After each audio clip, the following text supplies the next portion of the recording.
Hello dear students, आज हम पढ़ेंगे एम्ब्रियोनिक डेवलपमेंट ह्यूमंस में लेक्चर सेकंड। एम्ब्रियो का डेवलपमेंट ह्यूमन बॉडी के अंदर कैसे होता है एज ए डायग्रामेटिक रिप्रेजेंटेशन, इसको हम लोग पढ़ेंगे। सबसे पहले मेल एंड फीमेल गैमेट का फ्यूज़न होता है। तो टू हैप्लॉइड गैमेट्स फ्यूज़ होने के बाद में एक डिप्लॉइड बॉडी बनाते हैं, that is the zygote. Zygote की स्ट्रक्चर फुल स्टॉप के जितनी सी होती है। माइटोटिक सेल डिवीज़न होता है, इसमें फर्स्ट माइटोटिक सेल डिवीज़न होगा जाइगोट में। तो 2 सेल्स बनती हैं, 2 सेल स्टेज बनती हैं। 1 सेल इज स्लाइटली लार्जर, एक सेल क्या होती है, थोड़ी सी बड़ी होती है। उसमें दोबारा से माइटोटिक डिवीज़न होता है जिससे 2 सेल्स बनती हैं। फिर ये 2 सेल्स क्या बना लेती है, यानी ये माइटोटिक डिवीज़न होने के बाद में 3 सेल्ड स्टेज बनता है। डिवीज़न इंक्रीजेज, डिवीज़न और बढ़ता जाता है और number of cells increases but the shape remains same. यानी जैसे 3 सेल्ड स्टेज है वैसे ही डिवीज़न इंक्रीज होने के बाद में सेल्स के नंबर तो बढ़ जाते हैं, बट ये 3 सेल स्टेज जितनी साइज़ की थी उतनी ही साइज़ का ये इंक्रीज नंबर सेल में भी वैसा ही रहता है। आफ्टर दैट 16 सेल्ड स्टेज बनती है जिसको बोलते हैं हम लोग मोरुला। मोरुला के अंदर अभी भी रिमेन रहती है जोना पेलुसिडा। तो जोना पेलुसिडा क्या है, एक एग लेयर है, वो अभी भी इसके अंदर रिमेन है, ठीक है। और 16 सेल स्टेज का फॉर्मेशन होना मोरुलेशन कहलाता है। आफ्टर 3 डेज ऑफ फर्टिलाइजेशन, और मोरुलेशन कब कंप्लीट होता है, जब फर्टिलाइजेशन कंप्लीट हो जाता है उसके 3 दिन के बाद में मोरुला यानी 16 सेल स्टेज का फॉर्मेशन होता है। तो फर्टिलाइजेशन से मतलब मेल एंड फीमेल गैमेट का फ्यूज़न हो जाना, उसके 3 दिन के बाद में मोरुलेशन स्टेज या मोरुला सेल डिवीज़न कंप्लीट होता है, या मोरुला का फॉर्मेशन कंप्लीट होता है जो 16 सेल स्टेज है। आफ्टर दैट ब्लास्टुलेशन, मोरुला के बाद में फॉर्मेशन होता है ब्लास्टोसिस्ट का, यानी नंबर ऑफ सेल्स और बढ़ते जाते हैं और उस स्टेज को हम लोग ब्लास्टोसिस्ट बोलते हैं। ब्लास्टोसिस्ट का फॉर्मेशन होना ब्लास्टुलेशन कहलाता है। ब्लास्टोसिस्ट एट यूट्रस, अब ब्लास्टोसिस्ट क्या होता है, female, this is the female reproductive part, ठीक है। ये रिप्रोडक्टिव पार्ट का क्या है अपना यूट्रस पार्ट है, और यूट्रस पार्ट में ब्लास्टोसिस्ट क्या होता है, आता है ब्लास्टोसिस्ट एट यूट्रस, यूट्रस में आ गया।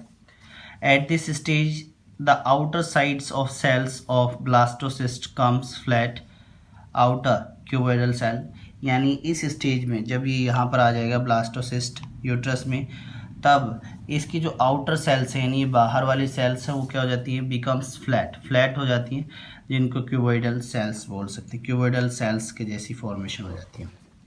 ये वो स्ट्रक्चर है, आउटर ब्लास्टोसिस्ट की आउटर सेल्स फ्लैट होगी, cuboidal cell outer cells of blastocyst ये फ्लैट सेल्स हैं, क्यूबोइडल हो जाती हैं।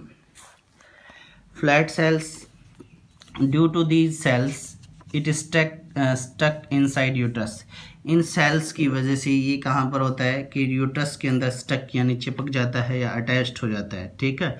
ये यूट्रस है और यूट्रस के अंदर ये अटैच्ड हो गया है, यूट्रस के अंदर अटैच हो गया। Blastocyst stucked in uterus wall due to these flat cells of blastocyst, blastocyst की फ्लैट सेल्स के बाद। At this stage uterus wall secrete a fluid that separates the cells of blastocyst। इस stage के बाद में जो यूट्रस की वाल है वो एक लिक्विड फ्लूइड सिक्रेट करता है जो ब्लास्टोसिस्ट की सेल्स को सेपरेट कर देता है, यानी अलग अलग कर देता है, सेपरेट कर देता है। ब्लास्टोसिस्ट है, separation of inner cell mass due to the uterine fluid. अब इसके जो अंदर ब्लास्टोसिस्ट की बाहर वाली सेल्स तो यूट्रस के अंदर अटैच करने का काम करती है, जो क्यूबोइडल या फ्लैट सेल्स होती है वो, ठीक है। यूट्रस वाल से जो लिक्विड सिक्रेट किया जाता है वो सेपरेशन करता है इनर सेल यानी अंदर वाली सेल्स को सेपरेट कर देता है due to the uterine fluid. ये सेपरेशन किसकी वजह से होता है, यूट्रस फ्लूइड या यूट्राइन फ्लूइड की वजह से। अब इसमें फॉर्मेशन होता है, कुछ सेल्स सेंट्रलाइज हो जाती हैं, कुछ बाहर की, ये पेरिफेरल सेल्स होगी और ये इनर सेल्स माल। पेरिफेरल सेल्स को हम लोग ट्रोफोब्लास्ट सेल्स बोल सकते हैं और ये इनर सेल्स मास है। बच गई, इन दोनों के बीच में गैप हो जाता है, उस कैविटी को हम लोग बोलते हैं ब्लास्टोसील। ठीक है, ब्लास्टोसील कैविटी। इसकी साइज बढ़ जाती है, ट्रोफोब्लास्ट सेल्स फ्लैटन हो जाती हैं, इनर सेल्स मास साइज में इंक्रीज हो सकती हैं। ठीक है, और ये कैविटी के अंदर फ्लूइड भरा रहता है, ब्लास्टोसील फ्लूइड बोल सकते हैं, और ये कैविटी ब्लास्टोसील कहलाती है। This is called blastulation. इस प्रोसेस को हम लोग ब्लास्टुलेशन बोलते हैं। The blastocoel get implanted into the uterus. अब ये कंप्लीट प्रिपेयर्ड, यानी अटैचमेंट तो फ्लैट या आउटर पेरिफेरल क्यूबोइडल सेल्स की वजह से हो जाता है, फिर बचे हुए सेल्स के अंदर दोबारा से सेपरेशन होता है। अब ये इम्प्लांट के लिए तैयार है, मतलब कंप्लीटली अटैच्ड हो जाएगा यूट्रस के अंदर, दैट इज कॉल्ड इम्प्लांटेशन। ये वेजाइनल पार्ट है या फिर फीमेल यूट्रस का पार्ट है। ठीक है, फीमेल बॉडी रिप्रोडक्टिव सिस्टम का पार्ट है। This is the wall of uterus. और यूट्रस की कौन सी वॉल? मायोमेट्रियम, एंडोमेट्रियम और पेरीमेट्रियम तीन होती है। तो एंडोमेट्रियम वॉल ऑफ यूट्रस, ये यूट्रस है, ये एंडोमेट्रियम वॉल है यूट्रस की। ठीक है, सबसे अंदर वाली लेयर। ये ब्लास्टोसिस्ट है। Process implantation. तो एंडोमेट्रियम वॉल के अंदर ब्लास्टोसिस्ट का इम्प्लांट अटैच्ड होना या स्टक हो जाना, चिपकना, अटैचमेंट होना, that is called implantation. After implantation के बाद में इनर सेल मास जो अंदर का जो मास है, ठीक है, this is called inner cell mass. Inner cell mass differentiated into the ectoderm, endoderm and mesoderm. ये इनर सेल मास है, वो 3 लेयर्स का फॉर्मेशन करता है, जिनको 3 जर्मिनल लेयर्स बोल सकते हैं हम लोग। और वो 3 जर्मिनल लेयर्स कौन सी होती हैं? Ecto, endo and mesoderm. कौन बनाता है? यानी इनर सेल मास डिफ्रेंशिएटेड होता है। डिफ्रेंशिएटेड मतलब और ग्रोथ करेगा और 3 लेयर्स का फॉर्मेशन करता है, उनको हम लोग एक्टोडर्म, मेसोडर्म और एंडोडर्म बोल सकते हैं। जब इस इम्प्लांटेशन के बाद में इनर सेल मास के अंदर 3 जर्मिनल लेयर्स का फॉर्मेशन हो जाता है, तो उसको हम लोग गैस्ट्रुलेशन बोलते हैं। और इस गैस्ट्रुलेशन स्टेज में कंप्लीट डेवलप देख सकते हैं हम लोग, इसको एक्टोडर्म सबसे बाहर वाले जर्मिनल लेयर, मेसोडर्म बीच वाली जर्मिनल लेयर और एंडोडर्म सबसे अंदर वाली जर्मिनल लेयर। तो ये हमारा एम्ब्रियोनिक डेवलपमेंट का सेकंड टॉपिक है या सेकंड लेक्चर है, जिसमें हम लोग एम्ब्रियोनिक डेवलपमेंट ऑफ ह्यूमन के अंदर जाइगोट से लेकर गैस्ट्रुलेशन की प्रोसेस को डायग्रामेटिकली देख सकते हैं। सबसे पहले जाइगोट बनेगा फर्टिलाइजेशन के फ्यूज़न ऑफ गैमेट्स के बाद में, तो 2 सेल्स बनती हैं डिवीज़न होने के बाद में जाइगोट में। उनमें से एक सेल थोड़ी बड़ी होती है, उसमें दोबारा से डिवीज़न होता है, 3 सेल स्टेज बनती है। डिवीज़न बढ़ता जाएगा, नंबर ऑफ सेल्स बढ़ते जाते हैं, 16 स्टेज बन जाती है सेल्स की। और अभी भी इसमें एग वाल जोनो पेलिसरिडा प्रेजेंट है, मोरुला स्टेज बन जाएगी। इस प्रोसेस को मोरुलेशन बोलते हैं।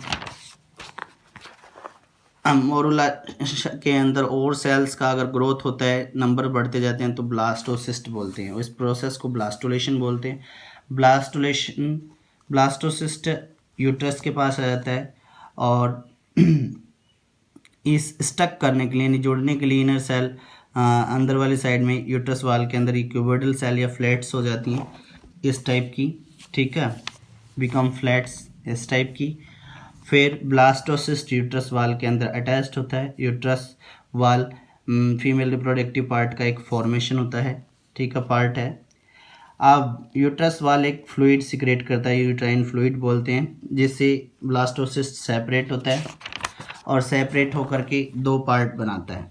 एक इनर सेल बनाएगा और एक बाहर वाला ट्रोफोब्लास्ट सेल्स बनाते हैं, एक इनर सेल बनाता है, और उनके बीच में एक कैविटी जनरेट हो जाती है जिसको ब्लास्टोसील बोलते हैं। अब ये इम्प्लांट होगा यूट्रस के अंदर। यूट्रस के अंदर जैसे इम्प्लांट होता है तो उसको इम्प्लांटेशन बोलते हैं। और कहाँ पे इम्प्लांट होता है? यूट्रस वाल को एंडोमेट्रियम के अंदर ये इम्प्लांट होता है। ठीक है, ये प्रोसेस इम्प्लांटेशन कहलाती है। अब इनर सेल जो मास है ये वाला, ये दोबारा से डिफ्रेंशिएट होगा, 3 जर्मिनल लेयर्स का फॉर्मेशन करेगा, जिनको हम लोग एक्टोडर्म, मेसोडर्म और एंडोडर्म बोलते हैं। ये प्रोसेस क्या कहलाती है? गैस्ट्रुलेशन कहलाती है। अब ये तीनों जर्मिनल लेयर जब तक बच्चे की बर्थ नहीं होती तब तक कंटिन्यूसली क्या करती हैं, ग्रोथ करती हैं, डेवलपमेंट करती हैं, ऑर्गन सिस्टम्स बनाती हैं बॉडी के। This is the embryonic development of human in female reproductive part, zygote से लेकर गैस्ट्रुलेशन तक। ठीक है, बर्थ पीरियड या प्रेगनेंसी पीरियड के अंदर ये प्रोसेस कंप्लीट होती है। इसका डायग्रामेटिक रिप्रेजेंटेशन हम लोगों ने आज पढ़ा है। Thank you.